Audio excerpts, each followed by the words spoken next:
So this video is on how to factor ax squared plus bx plus c when a is not equal to 1. So when the leading coefficient is not 1. And the example we're going to use is 15x squared minus 16x plus 4. That's the one that we're going to use. So we're going to do something called the grouping method to factor. And the first step is to check if there is a GCF. If there is a GCF, you're going to factor it out. If the first term is negative, you're going to factor out -1. So for number 1, there is no GCF between all three terms. So we're going to skip step 2. For example 1, step 1 is not required. Okay. The next thing is step 2. So now ignore the GCF until the end. Well, there was no GCF. And just look at the remaining trinomial, which is the original trinomial. So if the coefficient of the first term is 1, you can factor it into x plus m times x plus n as normal by factoring c. The last term is c, so 4, and finding out what adds to the middle term. Well, the first term wasn't 1. In 15x squared minus 16x plus 4, if I mark it up, the first term was 15x squared. So the value of a is the coefficient of x squared, which is 15. And the value of b, which is the coefficient of x, is -16, the middle term. And the value of c, which is the last number, is c equals 4. So I can't use step 2, so we don't have to do that. For this one, we can't do that. So we're going to go to the second part of step 2. Now, if the coefficient of the first term is not 1, okay, so there we go, because it's 15. Multiply the first term by the last term. So we're going to multiply the first term, which is 15, by the last term, which is 4, and factor this number. So 15 times 4 is 60. So 15 times 4 equals 60.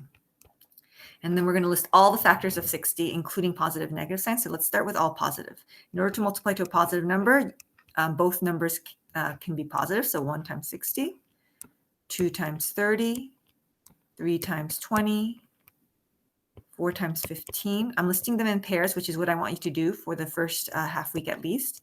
5 times 12 and 6 times 10. 7's not a factor, 8's not a factor, 9's not a factor. And then if I try 10, well, I've already tried 10. So I'm done with all the factors of 60. For the positive factors. Now they said include both signs, and in order to get a positive number, I can also have both of them be negative. So then I have to list all the negative factors. So that's -1 times -60, -2 times -30, -3 times -20, -4 times -15, -5 times -12, and -6 times -10. So that is step 2 done, because I've listed all the factors, including positive and negative signs. I've done it. So check. This step is done. Step 3, find the factor pair that adds to the middle term. All right, so the factor pair, meaning the two numbers that multiply to 60 that add to the middle term b. So they have to multiply to 60, and I've already listed everything that multiplies to 60, and they have to add to the middle term, which remember was b equals -16. Okay, so we already marked that. So we're looking for two things that add to -16. If there is no factor that works, then the problem cannot be factored with counting numbers. So I'm going to look here. First of all, it has to add to a negative, so none of the positives are going to work out, so I can cross those off. And then b equals -16, so I'm looking for two of the negatives that add to -16. -1 plus -60 is -61, so that won't work. -2 plus -30 is -32, that won't work. -3 plus -20 is -23. That won't work. So I'm just going to speed all the way to the end. -6 times plus -10 is -16. So this multiplies to 60. So it's the factor pair for 60, and it adds to the middle term. And there will only ever be one factor pair that works from this list that adds to the middle term. All right, so the answer for this one is -6 times -10. That's the factor pair, okay? And those two numbers also add to -16. So I'm done with step 3. I can check that off. Step 4, replace the middle term by the two factors with the correct variables. So for step 4, we're going to go all the way back to the original problem, which was 15x squared minus 16x plus 4, remember? So I'm going to rewrite that problem, 15x squared minus 16x. plus 4. Only they don't want me to write it like this anymore. They want me to take that original expression and take out the middle term. And instead of writing negative 16x, I'm going to write the negative 10 and the negative 10 with that 6 with that term. So 15x squared. I'm going to have a negative 6x and a negative 10x. All right, plus 4. So I've just replaced negative 16x with negative 6x minus 10x. Notice that negative 6x minus 10x, when I combine them, if I simplify it, would really be negative 16x squared. So if I simplified this, it would be 15x squared minus 16x, because I would combine like terms, plus 4. So this expression and this expression are equivalent.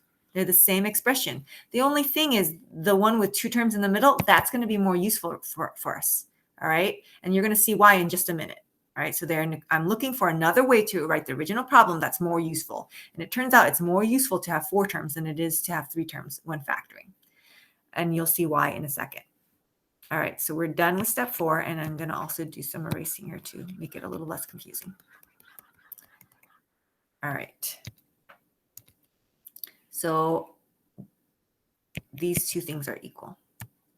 All right. Step 5, split the problem into 2 parts.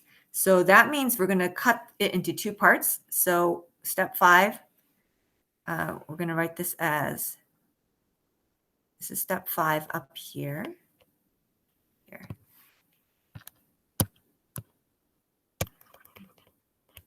We're going to start step 5 from right here, so that we have a little more space. So split the problem into, so I'm going to take 15x squared minus 6x. The first 2 terms go together. So I'm going to put those together. And then the second part is negative 10x plus 4. So I split this into 2 terms and 2 terms, okay? And then for each part, I'm going to factor out the GCF, okay? So for the first part, 15x squared and minus 6x, I'm ignoring the second half. I'm only looking at the first half, okay? So factor out the GCF. So the GCF of 15x squared and 6x, well, the number that goes into 15 and 16 is 3. The variable that goes into x squared and x is x. So that's the GCF. So factoring that out, 15x squared divided by 3x is 5x. Negative 6x divided by 3x is minus 2. And then factor out the GCF from negative 10x plus 4. Well, the 10 and the 4 have a 2 in common. So I'm going to pull out a 2. And you're not supposed to have a negative leading term, so I have to pull out a negative 2. If the first term in the second parentheses is negative, then you have to pull out the negative sign. So I'm going to pull out the negative 2. So negative 10x divided by negative 2 is 5x. And 4 divided by negative 2 is minus 2. So I've now finished step 5 because I split the problem into 2 parts. 15x squared minus 6x was the first part, and negative 10x plus 4 was the second part. And I factored out the GCF from the first part, which was 3x. And then I was left with 5x minus 2. And then for the second part, I pulled out a negative 2. And the leftover was 5x minus 2. So I've done that as well. Next. Step 6. The expression in the parentheses should repeat. Rewrite the factors to write the repeated expression only once. So the expression in the parentheses is the 5x minus 2. So I'm looking at step 6. And they're saying whatever, when I pulled out the 3x, the expression left over should repeat. So 5x minus 2 is there and 5x minus 2 is there. And it does repeat. If it's not the exact same expression in both parentheses, then you've made a mistake. Okay. So you need to go back and redo the problem. But I can see here that the 2 are. So I've checked that it repeated. Check. Rewrite the factors so that the repeated expression only happens once. All right. So that means 5x minus 2, I need something that is the equivalent of 3x times 5x minus 2 minus 2 times 5x minus 2. Because remember, we factored it into 2 parts. So 15x squared minus 6x was 3x times 5x minus 2. And negative 10x plus 4 was negative 2 times 5x minus 2.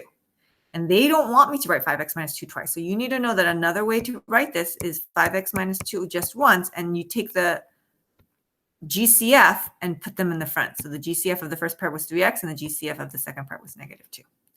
So then I've got 3x minus 2 times 5x minus 2. So I've done step 6. Step 7, if there was a GCF, make sure to bring it down. Now there was no GCF. We can even double check in the front. We X'd it out because it wasn't there. So my final answer is 3x minus 2 times 5x minus 2. Okay, so I factored 15x squared minus 16x plus 4. That's the original problem. And that's what it equals. If I want to check, I'm going to simplify this. So I'm going to do 3x times 5x, which is 15x squared, 3x minus 2 times minus 2, which is negative 6x, negative 2 times 5x, which is negative 10x, negative 2 times negative 2, which is plus 4. Notice that this right here ends up looking just like that 4 term.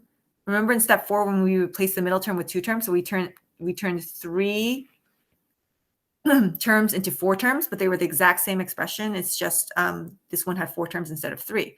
Well, the reason for that was we needed something to look like this green line right here, 15x squared minus 6x minus 10x plus 4. So that's what we were looking for, because once we have 15x squared minus 6x minus 10x plus 4, we can actually factor it into the yellow part. So when we check, we can kind of see the relationship. All right, and then if I add negative 6x plus negative 10x, I get one middle term of negative 16x. So it combines into that correct middle term that we wanted, because we needed 2 numbers that add to negative 16 that are going to be factorable. Okay, and we did that. So that is our first problem.